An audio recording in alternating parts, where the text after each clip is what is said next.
আচ্ছা, আমাদের আগের লাইভটা মেবি একটু প্রবলেম করছিল, আমরা নতুন করে আবার আইডি থেকে আসছি। তো আমরা বেশি কিছু পড়াই না, জাস্ট আমাদের আগের লাইভটাই জানা যাবে। সেটা হচ্ছে কিছু সংজ্ঞা পড়াছিলাম পর্যাবৃত্ত গতির। এখন সরল স্পন্দন গতি বা সিম্পল হারমোনিক মোশনটা আমরা শুরু করছি। তো সিম্পল হারমোনিক মোশনের আমরা যে এখানে বলছিলাম যে সিম্পল হারমোনিক মোশনের বৈশিষ্ট্যগুলো কী কী আসতে পারে, সেটা হচ্ছে আমাদের সিম্পল হারমোনিক মোশনের যে বৈশিষ্ট্য সেটা হচ্ছে পর্যাবৃত্ত গতি হতে হবে। তো কেন আমরা এটা কখন থেকে জানি, যে 19 থেকে আমরা জানি সকল পর্যাবৃত্ত গতি, সকল সরল স্পন্দন গতি পর্যাবৃত্ত গতি, সকল পর্যাবৃত্ত গতি সরল স্পন্দন গতি নয়। তার হচ্ছে এটা অবশ্যই স্পন্দন গতি, সরল স্পন্দন গতি, টাইপ অফ স্পন্দন গতি। আর বলছে ত্বরণ সর্বদা সাম্যাবস্থানের অভিমুখী। এটা তো একটু আগে বুঝতেছিলাম যে ধরো একটা বস্তু এখানে, তার ত্বরণ কিন্তু এই বরাবর হবে না, তার ত্বরণ সবসময় কোন দিকে, সাম্যাবস্থান, মানে সবসময় সেই দিকে আসতে চাই। আমাদের যদি এই যে আমি এটা দিয়ে দেখাই, ধরো এই যে এটা একটা সিম্পল হারমোনিক মোশন আর কি। তো এরকম দেখো, সে এই দিকে গেলে এই দিকে আসতে চাই, সাম্যাবস্থান ধরো এইটা, ঠিক আছে, সাম্যাবস্থান হচ্ছে তার এইটা, এরকম আস্তে আস্তে চাই। তাহলে সবসময় সে তাহলে ত্বরণটা কোন দিকে হবে, সাম্যাবস্থানের অভিমুখী, হ্যাঁ, মিডল পয়েন্ট। তারপর হচ্ছে ত্বরণ সরণের সমানুপাতিক এবং বিপরীতমুখী, ঠিক আছে। দেখো আমি সরণ হচ্ছে এই দিকে, ধরো এই সাম্যাবস্থান থেকে আমি এক্স দূরত্বে আসলাম, তবে আমার ত্বরণটা কোন দিকে, বিপরীত দিকে না। তাহলে আমরা বলতে পারি না ত্বরণ সমানুপাতিক -x। হ্যাঁ, তো এইটার জন্য আমরা আরেকটা এক্সাম্পল দিতে পারি। দেখো এক্সাম্পলটা আমরা কীভাবে দিই, ধরো এই যে এইটা হচ্ছে আমাদের একটা স্প্রিং, ধরো আচ্ছা, স্প্রিংকে তুমি এই দিকে এফ বলে টান দিছো, হ্যাঁ, এখন তোমার এই বরাবর সরণ হচ্ছে এক্স। ধরো এই স্প্রিংটা, এটা হচ্ছে স্প্রিংটার প্রাথমিক অবস্থা। তো স্প্রিংকে তুমি টেনে একটু স্প্রিংকে প্রসারিত করছো, ধরো এই বরাবর আনছো, তাহলে এতটুকু পরিমাণ তার সরণ হয়েছে না। তাহলে সরণটা কোন দিকে, নিচের দিকে না। বাট আমার স্প্রিংটা আমাদের কোন দিকে টানতেছে, উপরের দিকে না। তাহলে আমাদের ত্বরণ কোন দিকে, উপরের দিকে। সরণ নিচের দিকে বাট ত্বরণ উপরের দিকে। তখন আমরা বলতে পারি যে এ সমানুপাতিক -x। বোঝা গেছে? এই কথাটা হচ্ছে আমাদের এখানে বলছে আর কি, যে সরণ ত্বরণের সমানুপাতিক, মানে ত্বরণ তুমি যত বেশি স্প্রিংটাকে নিচের দিকে টান দিবা, স্প্রিংটা তোমাকে তত বেশি উপরের দিকে বল প্রয়োগ করতে চাইবে, কম দিবা কম চাইবে। তো এই জন্য এটা হচ্ছে সমানুপাতিক, তবে চিহ্নটা কি, বিপরীতমুখী। বিপরীতমুখী হওয়ার কারণে এখানে ঋণাত্মক আসছে। বোঝা গেছে? আচ্ছা, তো এই বিপরীত মানে অনেকে আবার ব্যস্তানুপাতিক মনে করে না, এখানে আমাদেরকে বলছে যে সমানুপাতিক তবে বিপরীতমুখী। আচ্ছা, আমরা আমাদের নেক্সটে যাই। তো আমাদের এই যে সরল সন্ধিত গতি আছে, এই সরল সন্ধিত গতি অধ্যায়ের জন্য আমাদের কতগুলা রাশি পাবো, সেটা হচ্ছে সরণ জানতে চাইবে, তোমার ত্বরণ জানতে চাইবে, বেগ জানতে চাইবে, পর্যায়কাল জানতে চাইবে। তো লেখো যে সরল স্পন্দন গতি সম্পর্কিত রাশিমালা, কি কি রাশি আমাদেরকে প্রশ্নে বা পরীক্ষায় আসবে। সরল স্পন্দন গতির রাশিমালা, সরল সন্ধিত গতি বা সরল স্পন্দন গতি, সরল সন্ধিত। লাইভে কতজন আছে? আচ্ছা, রাশিমালা। তো 1 নাম্বার হচ্ছে আমাদের সরণ জানতে চাইবে। তারপরে আমাদের বেগ, সরণের পরে বেগের পরে কি, ত্বরণ। তারপরে ত্বরণের পরে আমাদের কম্পাঙ্ক।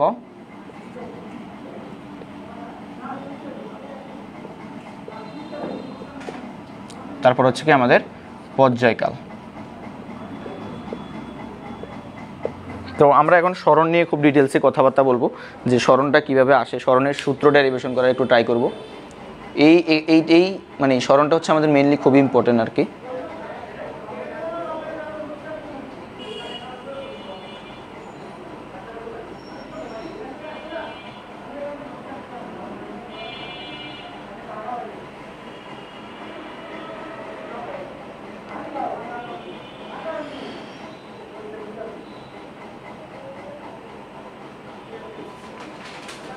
আচ্ছা, ক্যামেরা উল্টা, ক্যামেরা আসলে আমাদের এই উল্টা ছাড়া তো ক্লাস উল্টা ছাড়া মানে আমাদের হবে না আর কি।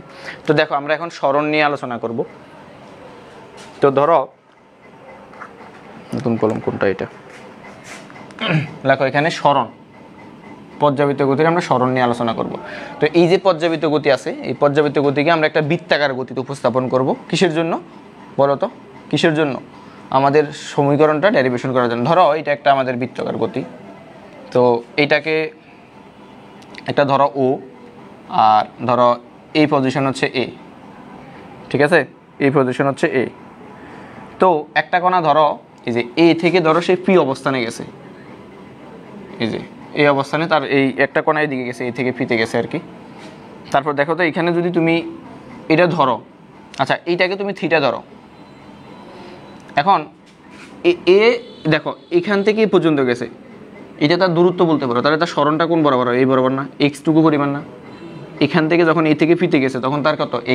এক্স টুকু পরিমাণ তার সরণ হয়েছে, তাহলে এই বরাবর একটা লম্ব টানি, তাহলে এটা যদি থিটা হয় একান্তর কোণ অনুসারে এটা কি থিটা। আমরা জাস্ট একটা পুরা সরল স্পন্দন গতিটাকে একটা বৃত্তাকার গতিতে তুলনা করছি আমাদের ইকুয়েশনটা দাঁড় করানোর জন্য। আচ্ছা তাহলে এখন আমাদের এই পুরোটা কি বলো তো? এ না? এই পুরোটা কত বলো? এ। এই যে এটা যদি এ হয়, এটাও ওই এ না? এগুলো একটা কি ব্যাসার্ধ, এটা এ হলে এটাও এ। এখন দেখো আমাদের সরণটা আমরা জানি এক্স, তাহলে আমরা কি বের করতে চাইতেছি? এক্স না? তো কিছু কিছু বইতে সরণকে এক্স দ্বারা প্রকাশ করে অথবা ওয়াই দ্বারা প্রকাশ করে, কোনো অসুবিধা নেই, এক্স বা ওয়াই, ঠিক আছে। আচ্ছা তাহলে এখানে আমাদের ব্যাসার্ধের সাথে সরণের সাথে সম্পর্ক, এটাকে যদি একটা ত্রিভুজ কল্পনা করো, জাস্ট এটাকে একটা ত্রিভুজ কল্পনা করো, তখন এইটা মানে কোন অ্যাঙ্গেলটা আসবে? সাইন কস ট্যান কোনটা আসবে? সাইন না? এটা লম্ব, এটা কি? তাহলে আমরা কি লিখতে পারি যে সাইন থিটা, এটাকে থিটা ধরো, সাইন থিটা সমান কত? লম্ব বাই অতিভুজ, ধরো এটাকে এন ধরো, এটাকে এন ধরো, যে কোনো একটা ধরতে পারো। তাহলে লম্ব কত? ও এন, আর অতিভুজ কত? ওপি না? তাহলে সাইন থিটা সমান সমান ও এনটা কত? এক্স, আর ওপিটা কত? ওপিটা কত? এ। ও এন, আচ্ছা ও এনটা হচ্ছে এক্স আর এটা হচ্ছে কত? এ।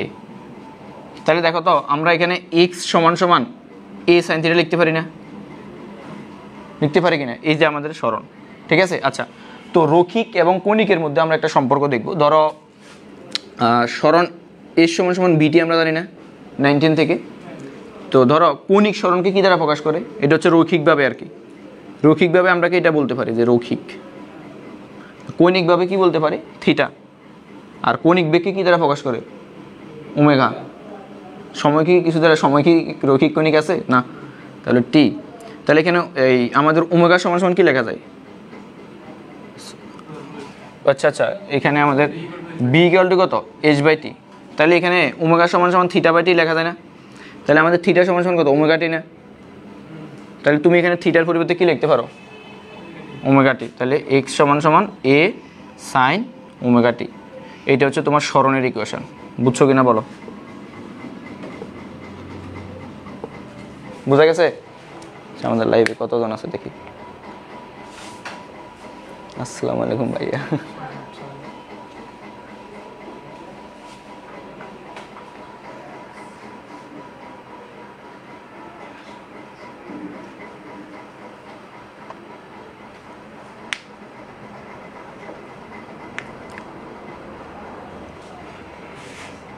এটা লেখা হইলে বলিও।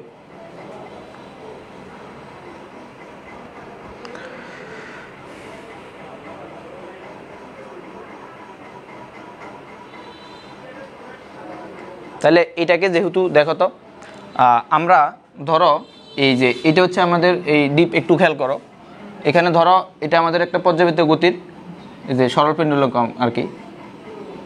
তো এখন ধরো আমি এখানে যে সরণটা ধরছি এক্স, মানে সে এই কোণাটা সাম্যাবস্থান থেকে ধরো এতটুকু গেছে এতটুকু গেছে। আচ্ছা এই পুরোটাকে আমরা কি বলি? বিস্তার বলি না? মনে আছে যদি তরঙ্গ আকারে বলো তুমি এরকম, এটা কি দেখা যাচ্ছে? এটা দেখা যাচ্ছে? দেখো তাহলে এই সর্বোচ্চ এটাকে আমরা কি বলি বলো তো? সর্বোচ্চ এটাকে আমরা কি বলি? বিস্তার না? এটা হচ্ছে কত? বিস্তার, সর্বোচ্চ অবস্থান বিস্তার। এখন সে ধরো এখান থেকে পর্যন্ত হচ্ছে এক্স, যদি এই পুরোটা যায় পুরোটাকে একবার বিস্তার বলতে পারি না? তাহলে এখানে এই এটাকে অলসো কি বলা যায়? বিস্তার। মানে রিয়েলিট করো এখানে এই পর্যাবৃত্ত গতিটাকে মেইনলি হচ্ছে এইটা, তো এখান থেকে আমরা বৃত্তাকারভাবে উপস্থাপন করছি, তারপর তরঙ্গ আকার উপস্থাপন করছি। এখন তাহলে এর পরিচয়টা কি? এর পরিচয়টা কি? বিস্তার, মানে সর্বোচ্চ সরণ। বিস্তারকে কি বলা হয়? সর্বোচ্চ সরণ। একটা পর্যাবৃত্ত গতি ধরো সে এখানে আছে, তার সর্বোচ্চ এখানে উঠতে পারে আর এখানে উঠতে পারে, সে কি আর উপরে উঠতে পারবে? তাহলে এইটাকে তার সর্বোচ্চ সরণ বলা যায় না? সর্বোচ্চ সরণটাকে কি বলা হয়? বিস্তার। তাহলে এইটাকে অলসো কি বলা হয়? বিস্তার। আচ্ছা ওমেগার পরিচয়টা কি? কণিক বেগ। আবার এটাকে এই অধ্যায়ে কণিক কম্পাঙ্ক নামে বলে, ঠিক আছে? আমরা কণিক বেগ নামে ইয়ে করো। তাহলে এই তো আমাদের সূত্রের মেইন জিনিসগুলা আমরা জেনে গেছি আর কি। তো পরবর্তীতে আমাদের দশা কথাটা দশা একটা কথা আসবে, দশা কথাটার জন্য আমরা আরেকটা ইকুয়েশন আঁকবো।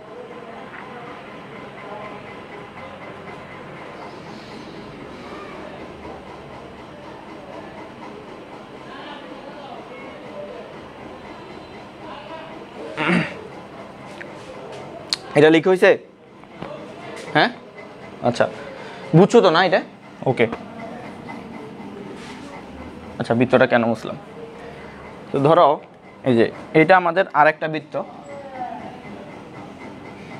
তো এখন এটা হচ্ছে ধরো আমি এইভাবে ভাগ করি, এটা কি দিছিলাম ও, আর এটাকে কি দিছিলাম ফি, এটা এই অবস্থানকে কি দিছিলাম চিহ্নিত করছিলাম।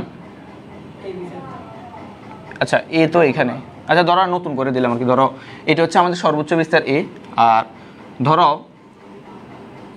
কোণাটার বিস্তার দশা কখন বলে আর কি।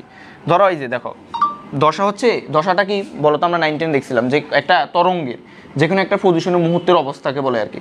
তো ধরো এটা হচ্ছে তোমার পূর্ণ একটা তরঙ্গ, এখান থেকে আসে আবার এখানে আসলো, ঠিক আছে। তো একটা কোনো ধরো এখানে আসে, তাহলে এখানে কণিকভাবে যতটুকু আছে তাকে আমরা কি বলি, দশা বলি, ঠিক আছে। দশা কথাটা আমাদের কনসেপ্টে একটু পরে আসবে। তো এখন ধরো সে এখান থেকে এই পজিশনে আসলো, শুরুতেই পজিশনে ছিল, শুরুতেই পজিশনে দিল, ধরো এম পজিশনে ছিল, এম থেকে এনে আসছে, আর শুরুতে যে দশা ছিল দশাকে একটা কোণ দ্বারা চিহ্নিত করে, এটাকে ডেল এভাবে লেখা আর কি, ঠিক আছে। আচ্ছা তাহলে শুরুতে যখন এখানে ছিল তাহলে এখান থেকে এখানে আসছে, তাহলে এইটাকে আমরা কি বলবো, থিটা না, এটাকে কি বলবো, থিটা। তাহলে এখন স্মরণ হয়েছে কতটুকু বলো তো, এতটুকু পর্যন্ত স্মরণ হয়েছে, বুঝছো।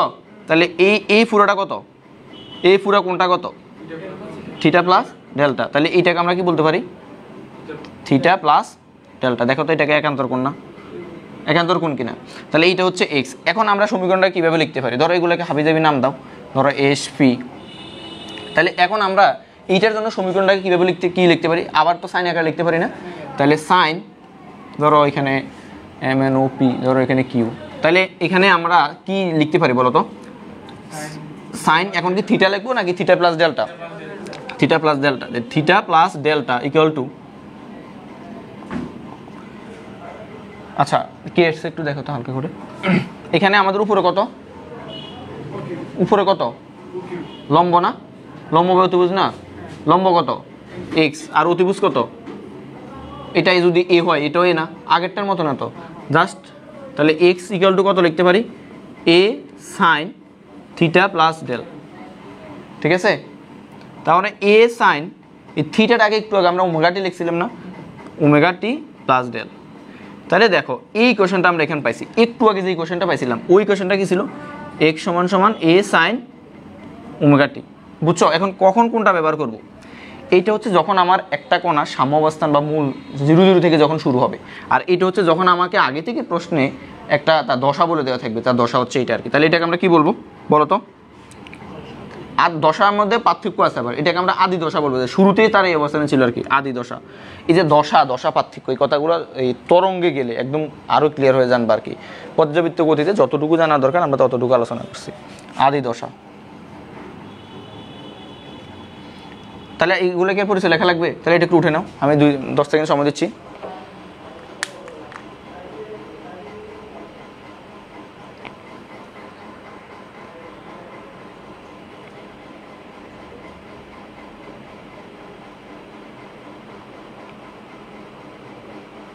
কতজন আছে, আচ্ছা অসুবিধা নেই।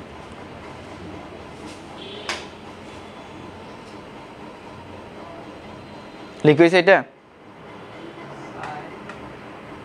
তাহলে স্মরণের আমরা এই কোশ্চেন বের করা শিখে গেছি, তোমরা একটু তাড়াতাড়ি লেখা ট্রাই করবে, তারপর আমরা বেগে যাব।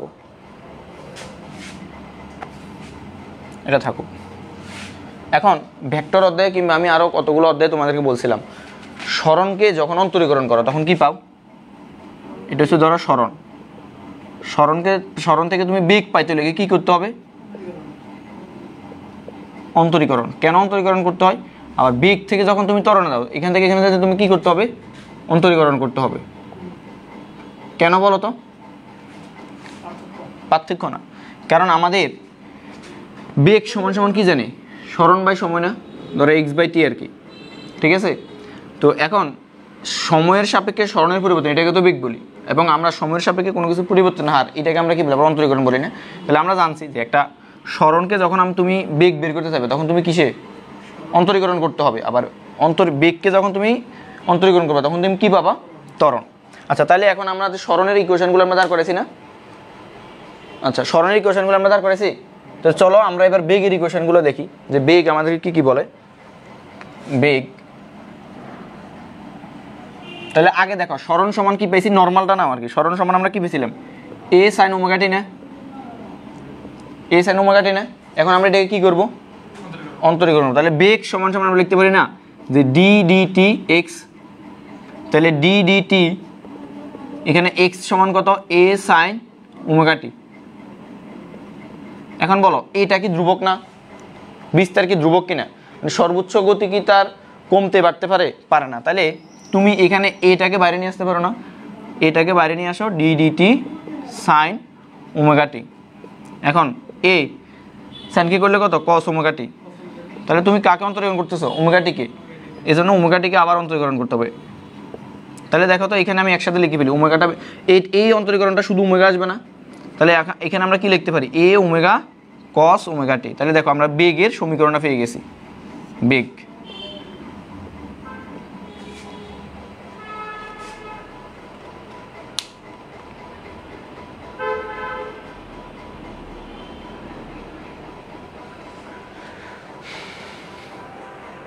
লিখ হয়েছে, বেগের এটা লিখ হয়েছে। আচ্ছা, এখন বেগকে আমরা আরেকভাবে প্রকাশ করতে পারি, কেমনে প্রকাশ করতে পারি বলো তো। আচ্ছা, আমরা সাইন স্কয়ার থিটা সমান কস স্কয়ার থিটা সমান সমান কি জানি, 1 না। তাহলে কস থিটা সমান সমান আমরা লিখতে পারি না root over of 1 minus sine square theta, লেখা যায়। আচ্ছা দেখো, তাহলে আমরা এখান থেকে লিখতে পারি যে বেগ সমান সমান এ ওমেগা কস ওমেগা টির পরিবর্তে কি লিখতে পারি বলো, এগেইন। আচ্ছা, আমি আগে এটা আবার লিখি কস ওমেগা টি। তাহলে এ ওমেগা, এই কস ওমেগা টির পরিবর্তে কি লিখতে পারি, root over of 1 minus sine square omega t, লেখা যায়। আচ্ছা, তাহলে এখানে a omega root over of 1 minus, আচ্ছা দেখো এখানে আমি যদি নিচে একটা দেখো তো, এখানে একটা এ স্কয়ার লিখি অতিরিক্ত, আর এখানে নিচে একটা এ স্কয়ার দিই, তাহলে আমাদের রাশিটার মানে কোনো পরিবর্তন আছে, পরিবর্তন নাই। এখন এইটা কেন লিখছি দেখো তো, স্মরণ সমান কি ছিল, এই পুরো রাশি সমান আমি কি এক্স স্কয়ার লিখতে পারি না, লিখতে পারি কি না। তাহলে এইটা a omega root over of 1 minus উপরে কি লেখা যায়, এক্স স্কয়ার, আর এখানে কি লেখা যায়, এ স্কয়ার। বুঝা গেছে। আচ্ছা, তো এখন আচ্ছা না এখানে ইয়ে নাই, তো এখন এটাকে একটু লসাগু করো, লসাগু করলে কত আসে, সমান সমান এ ওমেগা রুট ওভার অফ, নিচে আসে এ স্কয়ার আর উপরে আসে এ স্কয়ার মাইনাস এক্স স্কয়ার। তাহলে দেখো এখানে এই যে এই নিচের এই স্কয়ারটা, এটা যখন বাইরে চলে আসে তখন রুট স্কয়ার কি থাকবে রুটের কারণে না, তখন আমি এইটা নিচে, তাহলে এ কাটা যায় না, একসাথে লিখে ফেলি, এ কাটা যায়, এ কাটা, তাহলে omega root over of a square minus x square. তাহলে দেখো আমরা বেগের যে ইকুয়েশনটা, বেগ সমান সমান আমরা কি পাইছি আলটিমেটলি, বেগ বি সমান সমান দুইটা ইকুয়েশন পাইছি, একটা হচ্ছে এ ওমেগা কস ওমেগা টি, তারপর হচ্ছে অথবা omega root over of a square minus x square. এখন দেখো কোনটা আমরা কখন অ্যাপ্লাই করতে পারি, এটা একটু লেখা হলে বলিও।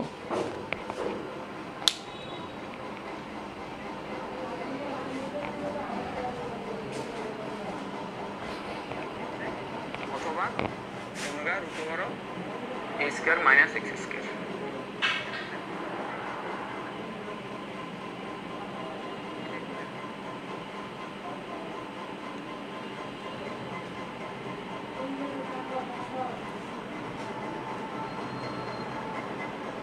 আচ্ছা, লিখা হয়েছে এটা লিখা হলে, সরি, এখন তোমাকে যদি একটা এই যে এইটা ইকুয়েশন আকারে না দেওয়া থাকে, ধরো বললো যে 3 মিটার সরানোর জন্য পর্যাপ্ত, তখন তুমি এক্সপেরিমেন্টটা ব্যবহার করো, বাট যদি তোমাকে ইকুয়েশন আকারে দেওয়া থাকে তখন এটা ইউজ করতে হবে। বুঝা গেছে। একই প্রসেসে আমরা কি ত্বরণটা বের করতে পারবো না, জাস্ট এবার কি বেগকে অন্তরীকরণ করবো। এবার দেখো আমরা ত্বরণের জন্য ইকুয়েশনগুলো বের করি।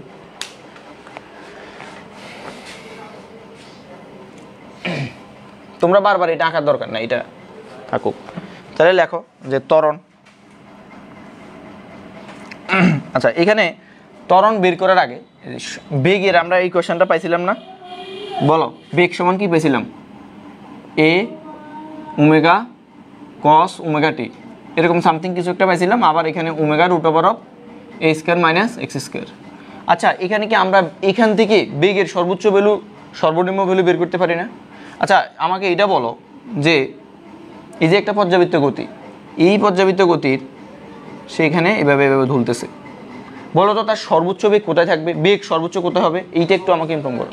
সাম্যাবস্থানে দেখো, একটা কণা যখন এখানে আসতেছে, এখানে ঝুলতেছে, তখন এখানে যখন থাকবে তখন এইখানে সর্বোচ্চ বেগ এসে অতিক্রম করবে। এখানে গিয়ে জিরো হবে না, তার সরণটা থেমে যাবে না। তখন দেখো এখানেও তার বেগ জিরো, ঠিক আছে, এখানেও তার বেগ জিরো, কিন্তু এখানে তার বেগ কি? ম্যাক্সিমাম। বুঝা গেছে? এখন এইটা আমরা গাণিতিকভাবে একটু দেখব। দেখো এখানে তার সরণ কতটুকু বলো তো? এখানে তার এক্স ইকুয়াল টু এ না? এক্স ইকুয়াল টু এ কিনা? আর এখানে এক্স ইকুয়াল টু কত? জিরো, কোনো সরণ নাই। এখানে আবার এক্স ইকুয়াল টু কত? এ, ধরো দিকের কারণে মাইনাসে বলতে পারো। তাহলে এখন দেখো তার বি সর্বোচ্চ, ধরো এই বেগ 1 নাম্বার কেস 1, সেটা হচ্ছে যখন আমাদের এক্স ইকুয়াল টু যখন এ হয়, তাহলে এইটা কোথায়? এক্স ইকুয়াল টু কোন অবস্থানে হয়? বিস্তার অবস্থানে না? তাহলে বিস্তার অবস্থানে।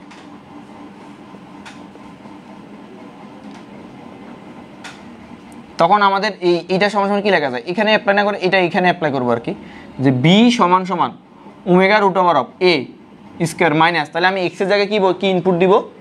এক্সের জায়গায় এ, তাহলে এ স্কোয়ার। তাহলে এখানে কি আমাদের বেগ জিরো আসে না? এখন বোঝা গেছে বিস্তার অবস্থানে কেন বেগ জিরো আসে। হ্যাঁ, তারপরে তাহলে এখানে এটাকে মিনিমাম বেগ বলতে পারো, minimum beg equal to zero. এটা কোথায়? বিস্তার অবস্থানে। এগুলো এমসিকিউতে সরাসরি আছে। তারপরে 2 নাম্বার কেস কি হবে? যখন আমাদের সরণ কি? জিরো, মানে এখানে সাম্যাবস্থানে, এখানে তার এখনো কোনটা সাম্যাবস্থান আছে, কোনো নড়াচড়া করে না এদিকে ডানে বামে, তাহলে তখন তার বেগটা কি হবে? B omega root over of a square, আর এখানে কত? Zero square.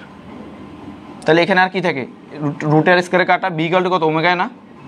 তো এইটাকে আমরা ম্যাক্সিমাম ভ্যালু বলতে পারি না বেগের? ম্যাক্সিমাম ভ্যালোসিটি এখানে বলা যায়। তাহলে এটা হচ্ছে আমাদের ম্যাক্সিমাম বেগ, সর্বোচ্চ বেগ। এটা তো ম্যাক্সিমাম বলে দিছি। এটা হচ্ছে কোথায়? সাম্যাবস্থানে। এটা লিখে হলে বলিও।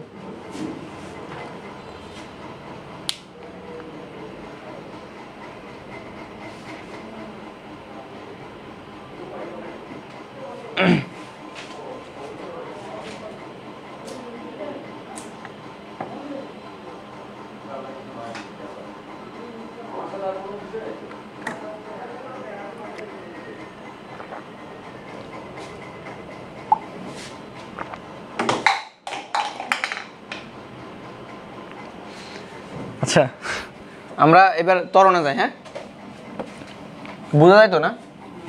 এনার্জি আছে তো পুরোটা করার? না, আমার তো মনে হয় এনার্জি নেই। আচ্ছা, ত্বরণ। তাহলে বলো বেগ সমান সমান কি পাইছো? মেইন রাশিটা যেটা পাইছো এটা বলো। এ ওমেগা কস ওমেগা টি। এটাকে তুমি কি করবে এবার? আবার অন্তরীকরণ করবে না? এবার কি পাবা? ত্বরণ। তাহলে ত্বরণ সমান সমান ডি ডিটি, আর এখানে হচ্ছে বেগ। তাহলে ডি ডিটি, বেগকে কত? বেগ সমান কত? এ ওমেগা কস ওমেগা টি। তাহলে এ ওমেগা দুইটাই কনস্ট্যান্ট না? লিখে ফেলো এ ওমেগা। এখন আমরা একসাথে লিখে ফেলি। দেখো এটা তোমরা একটু বড় হয়েছো। কসকে অন্তরীকরণ হলো কি? মাইনাস সাইন না? মাইনাস সাইন কি না? তো এখানে হচ্ছে মাইনাস সাইন ওমেগা টি। যাকে তুমি অন্তরীকরণ করবা ওমেগা টিকে জন্য আবার ওমেগা পাইবা। তাহলে এখানে কি লেখা যায়? মাইনাস এ omega square sine omega t. লেখা যায়? লেখা যায় কি না? আচ্ছা, তো এখন দেখো তো এই এ সাইন ওমেগা টি এইটাই আবার সরণ ছিল না? তাহলে আমরা এখানে লিখতে পারি না মাইনাস ওমেগা স্কোয়ার এক্স? তাহলে এ সমান সমান মাইনাস ওমেগা স্কোয়ার এক্স। বুঝা গেছে? আচ্ছা, এখন তোমাদের কাছে প্রশ্ন, এই যে আমরা সরল স্পন্দন গতির চিত্রটা আঁকলাম, তাহলে এখানে কোথায় সর্বোচ্চ বেগ হবে, কোথায় সর্বনিম্ন ত্বরণ সর্বোচ্চ, কোথায় সর্বনিম্ন, কোথায় বলো? সর্বনিম্ন কোথায় আর সর্বোচ্চ কোথায়? এখানে বেগ কি বলো তো? জিরো ছিল না, মিনিমাম ছিল। আর এখানে বেগ কি ছিল, এখানেও মিনিমাম ছিল, মিনিমাম সমান কত জিরো, আর বেগ এখানে কত ছিল জিরো। বলো তো ত্বরণ কোথায় মিনিমাম কোথায় ম্যাক্সিমাম হবে? ত্বরণ এখানে ম্যাক্সিমাম হবে, ম্যাক্সিমাম ত্বরণ। আর এখানে কি হবে, ত্বরণ মিনিমাম। এখানে কি হবে, ত্বরণ ম্যাক্সিমাম। মিনিমাম বলতে জিরো, আর ম্যাক্সিমাম তো পজিটিভ একটা ভ্যালু আসবে, এখানে ম্যাক্সিমাম। এখন হ্যাঁ, এখন দেখো প্রশ্ন হইতে পারে ভাই এই যে এখানে ত্বরণ সর্বনিম্ন, বেগ সর্বনিম্ন বা জিরো, বেগ সর্বনিম্ন মানে তোমাদের মনে প্রশ্ন আসারই কথা যে এখানে ত্বরণ কেন সর্বোচ্চ আসছে। তো আগে গাণিতিকভাবে বুঝাই, তারপর আমরা থিওরিটিক্যাল বুঝাবো। এখন দেখো ত্বরণ আমরা পাইছি না, তাহলে এখানে তো আমাদের দুইটা কেস হইতে পারে। তো ফার্স্ট কেস আমাদের কি বলে, তো এখানে না আমি বলছিলাম ম্যাক্সিমাম ত্বরণ হবে, তাহলে যখন এখানে ম্যাক্সিমাম ত্বরণ হবে তখন এখানে সরণ কতটুকু, এ না? একটা কণা যখন এখান থেকে এখানে আসছে তখন সর্বোচ্চ কোথায় আসছে, একটা কণা সর্বোচ্চ বিস্তার অবস্থান না? তাহলে এখানে এক্স ইকুয়াল টু কত, ধরো এক্স ইকুয়াল টু যদি এ ধরো, অর্থাৎ কোনটা, এটাকে কি বলতে পারো, বিস্তার অবস্থানে, বিস্তার অবস্থানে। তখন এ সমান সমান কত, মাইনাস ওমেগা স্কয়ার, না? মাইনাসটা বোঝাচ্ছে সরণের সাথে তার ত্বরণটা বিপরীত, এজন্য। আচ্ছা, তো এইটাকে আমরা কি বলতে পারি, ম্যাক্সিমাম বলতে পারি। তারপরে 2 নাম্বার কেজে দেখা যাচ্ছে,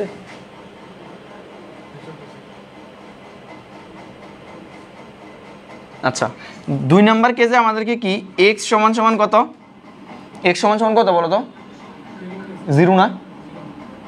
এখানে আর কি মানে যখন সে সাম্য অবস্থানে আসে এক্স সমান সমান জিরো, তাহলে এটা কোন অবস্থানে, সাম্য অবস্থানে। সাম্য অবস্থানে বেগ সমান সমান কত, জিরো। তাহলে এখানে এ সমান সমান কত হবে, এই দেখো মেইন সমীকরণ এটা না, এক্সের জায়গায় কত জিরো হবে না? তাহলে minus omega square into zero, ultimately zero না? তাহলে এটা কত, মিনিমাম। বোঝা গেছে এখন যে ত্বরণ কেন এখানে সর্বোচ্চ, কেন মিনিমাম। যে আমাদের লাইভে কে আছে, লাইভে ওরে সব বসরা দেখি লাইভ করে, স্টুডেন্ট শ্রেণীর কেউ নাই।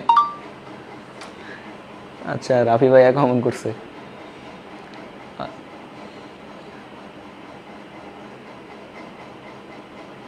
অমিতদা ভাই লজ্জা দিলেন ভাই। আচ্ছা যাই হোক, স্টুডেন্ট শ্রেণীর কেউ মেবি নাই, থাকলেও ওরা তো নিচ্ছুক। দাদা সেই লাউড।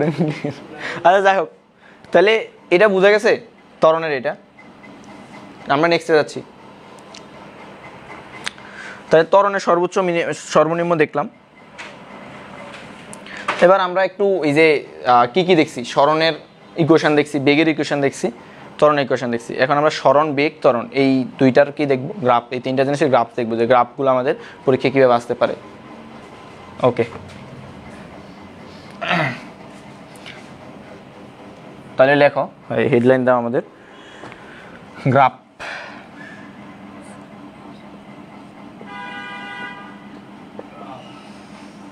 এক নম্বরে লেখো যে সরণ ভার্সেস সময়, 1 নম্বর গ্রাফ, সরণ ভার্সেস সময়। আচ্ছা, তো সরণ ভার্সেস সময় আমরা গ্রাফ বের করার আগে আমরা এখানে একটু কষ্ট করে ইকুয়েশনটা লিখবো। ইকুয়েশনটা কি, এক্স সমান সমান এ সাইন ওমেগা টি না, ওমেগা টি কি না? দেখো এখানে তাহলে এই বরাবর তুমি সরণ নাও, এটাকে এক্স, আর এ বরাবর সময় নাও। তাহলে বলো তো এই যে সরণের সাথে সময়ের গ্রাফটা কি কেমন হবে বলো তো? না না, সমানুপাতিক না। এখানে এটা কি সাইন না? এই যে টি, এটা তো ওই যে একটা কোণ বোঝায়, বাট এটা কি সাইনের অ্যাঙ্গেল হবে না? আর এটা এখানে কি, এটা তো কনস্ট্যান্ট। তাহলে আমাদের এই গ্রাফটাতে নির্ভর করবে কিসের উপর, সাইনের উপর না? তাহলে আমরা ছোটোবেলায় সাইনের গ্রাফ কেমন পড়ছি, এরকম না? বুঝছি না? তাহলে এখানেও আমাদের এই যে সরণ ভার্সেস সময়ের গ্রাফ এরকম হবে। বোঝা গেছে? তাহলে দেখো এখান থেকে সে যাত্রা শুরু করে আবার এখানে আসছে, এই পুরোটাকে আমরা বলি একবার পর্যায়কাল টি। হ্যাঁ, তাহলে এইটা এতটুকু পর্যন্ত আসলে আমরা এটাকে কি বলবো, এই এতটুকু পর্যন্ত আসলে কি বলবো, T/2, T/2। ধরো এখান থেকে এখানে আসলে, ধরো এই যে আবার এখান থেকে এখানে আসছে, তার সময় লাগছে T/2। যদি এতটুকু পর্যন্ত আসে এটাকে T/4 বলতে পারি না? বুঝা গেছে? আচ্ছা, তাহলে পরবর্তী গ্রাফটা আমরা দেখব যে বেগ ভার্সেস সময়। এটা এটা বোঝা গেছে কিনা?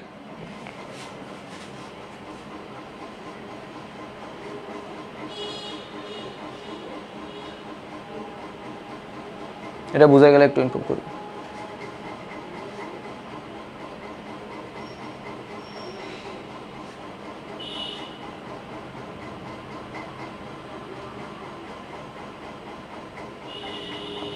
আচ্ছা, তাহলে এটা মুছে। হ্যাঁ, এবার লেখো বেগ ভার্সেস সময়।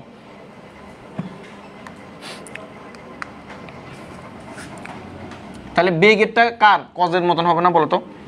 বেগের ইকুয়েশনে কি আছে দেখো তো, কজ কিনা। বেগ সমান সমান কত?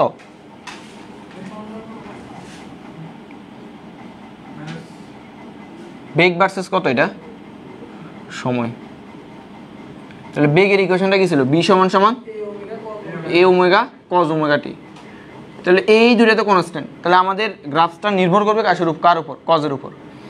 তো দেখো আমরা প্রথমে গ্রাফটা এই বরাবর দেখবো, এটার আগে আরো দুইটা জিনিস অতিরিক্ত দেখবো।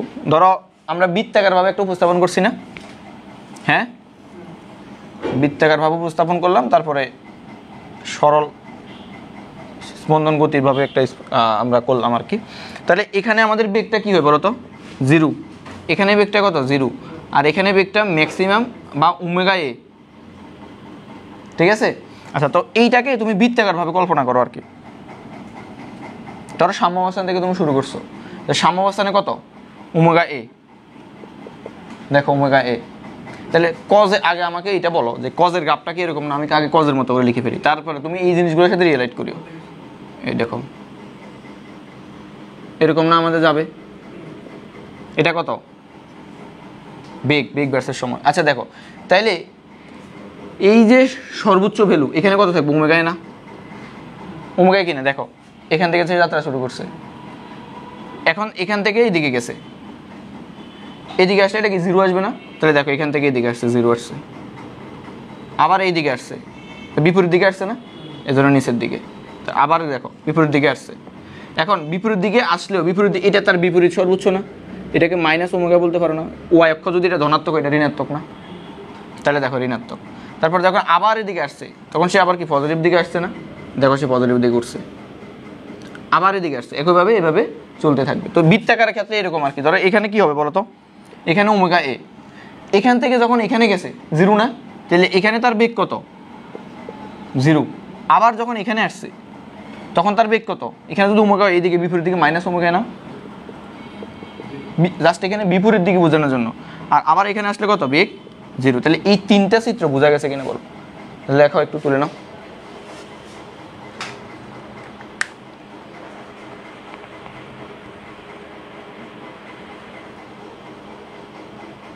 প্রশ্ন ছিল দাদা, এটা খুবই মজা নাও। আমার খুব পছন্দের স্টুডেন্ট তো নয়।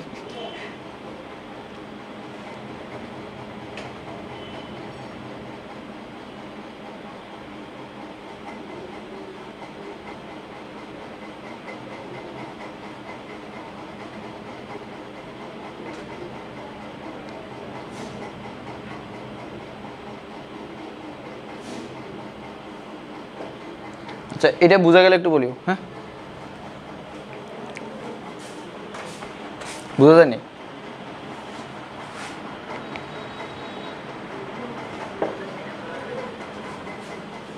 লেখা তো ক্লিয়ার আছে। আচ্ছা ওকে, এখন আমরা সময় নষ্ট না করে নেক্সটে যাচ্ছি কি। তো এখন আমরা কি ত্বরণ ভার্সেস সময়।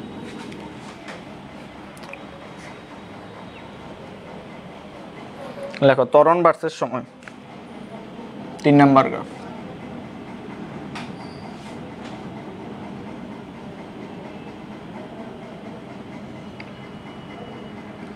ত্বরণের ইকুয়েশনটা বলো তো?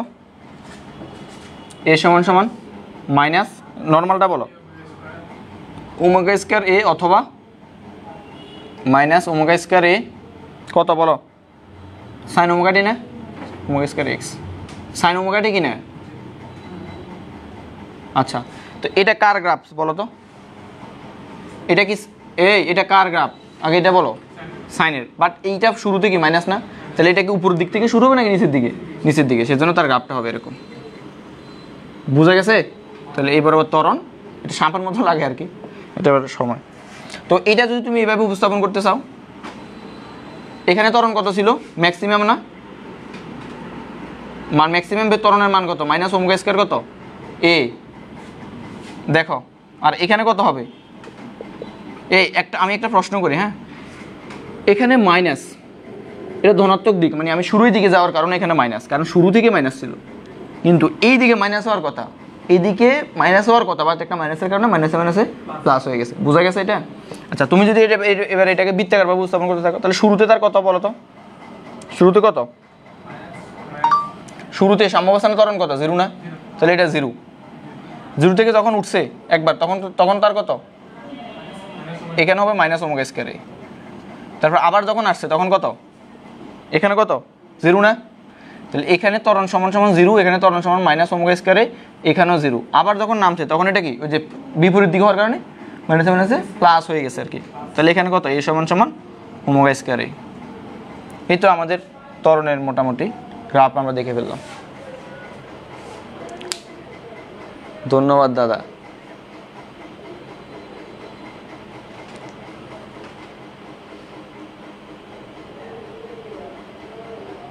তো নয়, আমার ভিডিওটা শেয়ার করে দাও ছোট ভাই। আচ্ছা, তাহলে এখানে কি এগুলো লেখানো লাগবে যে এখান থেকে যাত্রা শুরু করে সে আবার এখানে আসছে, তাহলে এটাকে আমরা কি বলতে পারি? টি বলা যায় না? আর এটাকে অর্ধেক করে t/2, আবার এইটুকু পর্যন্ত আসলে t/4। ঠিক আছে, এখন আমরা একটা হেডলাইন দাও, সুন্দর একটা কনসেপ্ট, সেটা হচ্ছে ত্বরণের ব্যবীকরণ সমীকরণ বা অন্তরীকরণীয় সমীকরণ আর কি। এটা মুছি, হ্যাঁ, ওকে।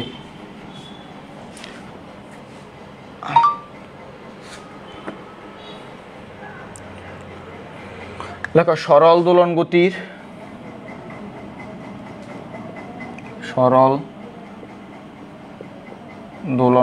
তোমরা আবার এভাবে লিখবে না, সরল দোলন গতির গতি সম্পূর্ণ বস্তুর এই টপিকটা থেকে অ্যাডমিশন একটা এমসিকিউ আসে, মানে নির্ধারিত।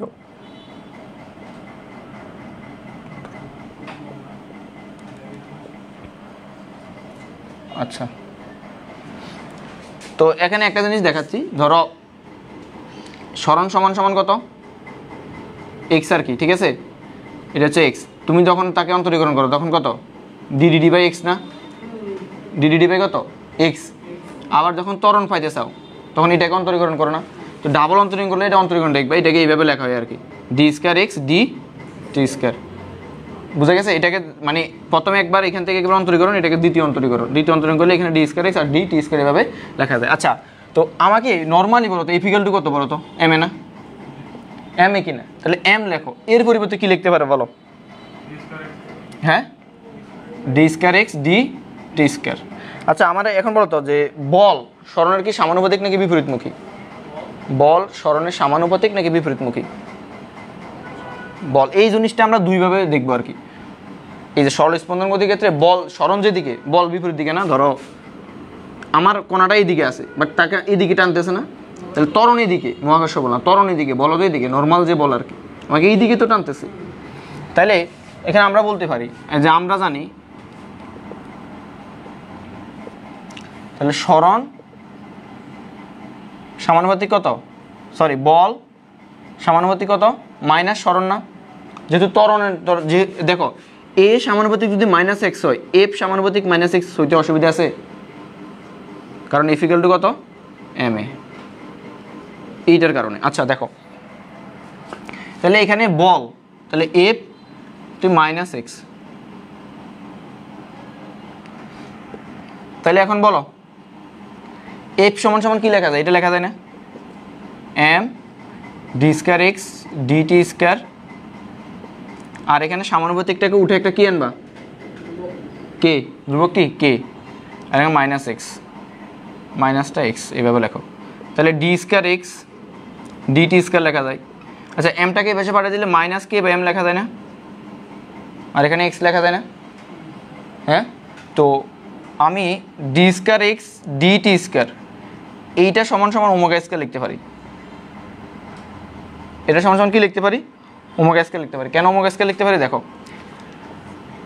এফ সমান সমান কত ছিল বলো, কে এক্স না, তাহলে m a equal to k x, তাহলে এখানে এ ইকুয়াল টু কি লেখা যায়, হ্যাঁ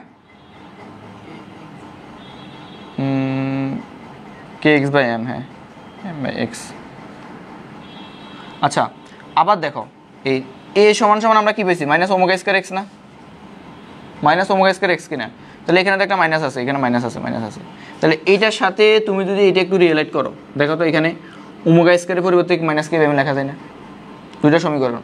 এই সমীকরণটাকে মিথ্যা, এটা আমরা তরঙ্গ সমীকরণ পাইছি, এইটাও কি মিথ্যা, মিথ্যা না, দেখো F equal to k x, F সমানুপাতিক এক্স, এটা আমরা জানি নর্মালি সরল স্পন্দন ক্ষেত্রে বা স্থিতিস্থাপক বস্তুর ক্ষেত্রে। তো f equal to m a minus k by x, a minus k by m, তাহলে এই মাইনাস কে বাই এম আর এখানে মাইনাস মাইনাস এক্স এক্স, তাহলে ওমেগা এখান থেকে লিখতে পারেন ওমেগা স্কয়ার সমান সমান কে বাই এম, এই জন্য আমাদের কে বাই এম এর পরিবর্তে সরাসরি ওমেগা স্কয়ার লিখছি, বুঝা গেছে। তাহলে এক্স মাইনাস, তাহলে এখন দেখো আমাদের সেই কালজয়ী ইকুয়েশনটা, d square x DT square plus omega square x equal to 0, এটা থেকে বহু এমসিকিউ আসতে দেখা গেছে, মানে অনেক নামি দামি বিশ্ববিদ্যালয় এখান থেকে এমসিকিউ দেয়, খুবই ইম্পর্টেন্ট এটা।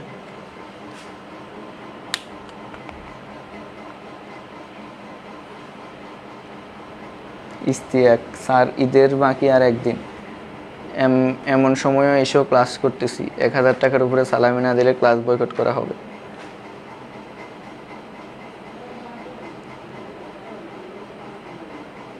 বলো কি ছেলে, তো নয় তুমি থাকলে প্রশ্ন করে পেলো, ক্লাসটাকে দেখা যাচ্ছে না আটকে আটকে আছে, না আটকে নাই, আমি কথা বলছি তো।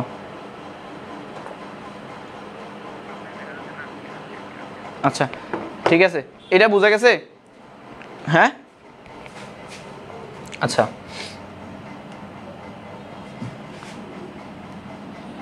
তাহলে আমি একটা কোশ্চেন দিচ্ছি, দেখি কোশ্চেনটা পারো কিনা, এই কোশ্চেনটা থেকে আর কি।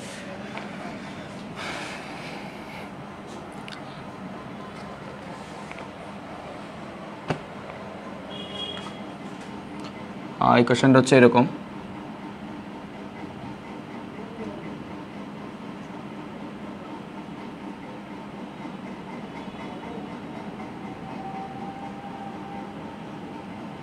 এখান থেকে তোমরা বলবা যে টি ইকুয়াল টু কত, কোশ্চেন এটা পারবা।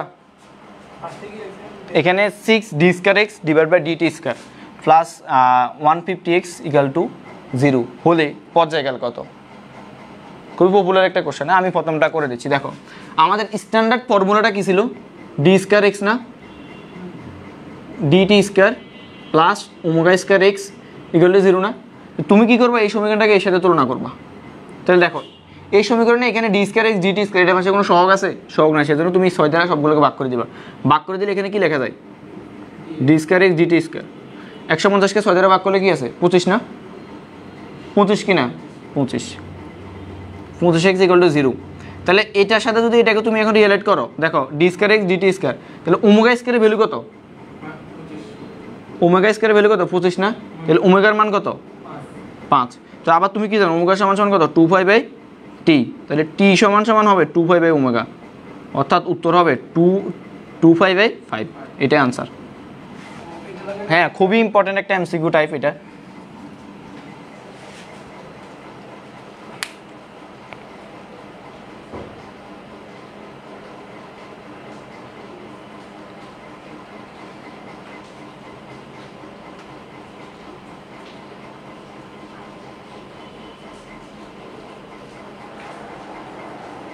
তাড়াতাড়ি উঠো, তাড়াতাড়ি উঠো।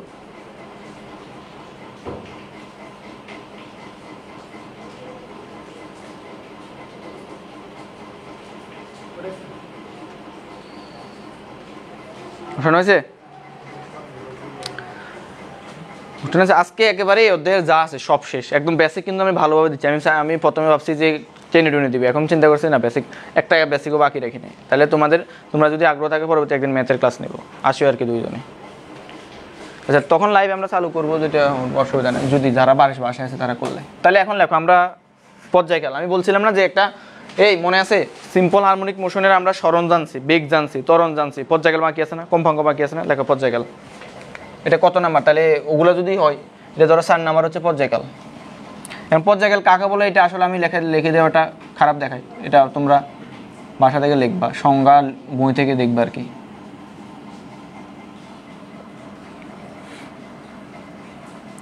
আচ্ছা দেখো বি সমান সমান কত বলো তো? h/t না? কৌণিকভাবে যেহেতু আমাদের এটা বৃত্তাকারভাবে আমরা কল্পনা করছি, তাহলে কৌণিকভাবে ওমেগা সমান সমান কত? θ/t না? তাহলে একটা বৃত্তাকার পথে সে যদি একবার ঘুরে আসে তখন এখানে কেন্দ্রে কত গুণ উৎপন্ন হয়? 360 ডিগ্রি না? 360 ডিগ্রি রেডিয়ানে প্রকাশ করলে কত? 2π না? তাহলে এখানে আমরা ওমেগা সমান সমান কি লিখতে পারি? θ/t। তাহলে পর্যায়কাল যেহেতু বড় হাতে টি দাও, নর্মাল সময়কে যে কোনো একটা সময়কে আমরা ছোট হাতে টি ধরি, পর্যায়কাল একবার ঘুরে আসলে সময় টি, তাহলে টি সমান সমান কি লেখা যায়? θ/ω না? এই লেখা যায়? তারপর লেখা, তাহলে থিটার পরিবর্তে কি লিখছি আমরা? 2π, একবার ঘুরে আসলে আর কি, আর এখানে হচ্ছে ওমেগা, তাহলে টি সমান সমান 2π ω। আর যদি ধরো একাধিকবার ঘুরে আসতে বলে, একবার ঘুরে আসলে লেখো একবার ঘুরে আসলে।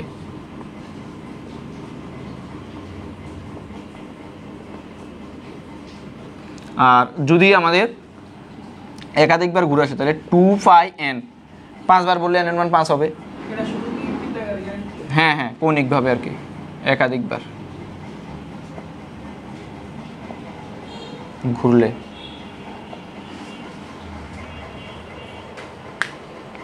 রাফি ভাই বলছে সহমত।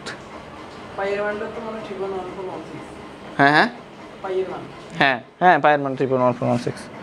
আচ্ছা একটু আগে দেখো তো ওমেগা সমান সমান ওমেগা স্কয়ার সমান ওমেগা স্কয়ারের পরিবর্তে আমি k/m লিখছি না? একটু আগে ওই যে দুইটা ইকুয়েশনকে খাতা একটু আগের পেজ দেখো, তাহলে এখানে ওমেগা সমান সমান লেখা আছে না √k/m। তাহলে জাস্ট এখানে ওমেগার ভ্যালুটা বেশি বসাই দেবে, তাহলে t সমান সমান 2π, এখানে n দিও না, n একবারের জন্য লেখো আর কি, তাহলে √, কত? k/m। তাই এটাকে যদি তুমি সুন্দর একটা ফরম্যাটে, খুবই কিউট একটা ফরম্যাটে লিখতে চাও, t সমান সমান 2π √m/, কত? k। দেখো পর্যায়কালের সূত্র পাই গেছে।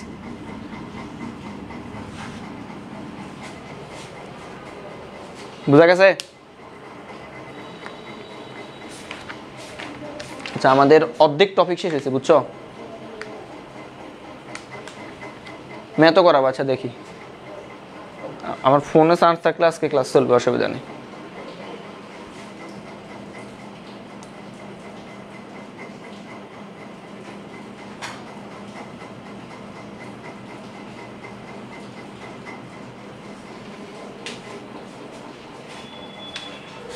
এটা বোঝা গেছে টি মান বের করাটা? এখন দেখো পরবর্তীতে লেখো কম্পাঙ্ক।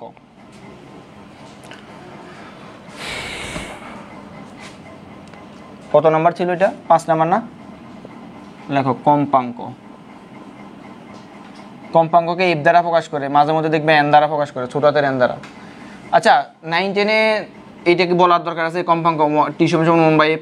9, 10-এ তরঙ্গ অধ্যায় দেখছো না? হ্যাঁ, তাহলে টি সমান সমান যদি হয় এটা, আমি আবার লিখি যে 2π √m/k, তাহলে কম্পাঙ্ক কি হবে? কম্পাঙ্ক এফ সমান সমান 1/t না? তাহলে 1/, জাস্ট এই ভ্যালুটা বসাই দাও, 2π √m/k। তাহলে কম্পাঙ্ক সমান আমরা লিখতে পারি 1/2π, আর এটা যদি উপরে যায় তাহলে এটা কত হবে? √k/m। এতে কম্পাঙ্কের ভ্যালু আমরা পাই গেছি। দেখো এইটাকে বলা হয় কম্পাঙ্ক। আর আমরা একটু আগে যেটা পাইছি না, এই ওমেগা সমান সমান √k/m, এটাকে বলা হয় কৌণিক কম্পাঙ্ক।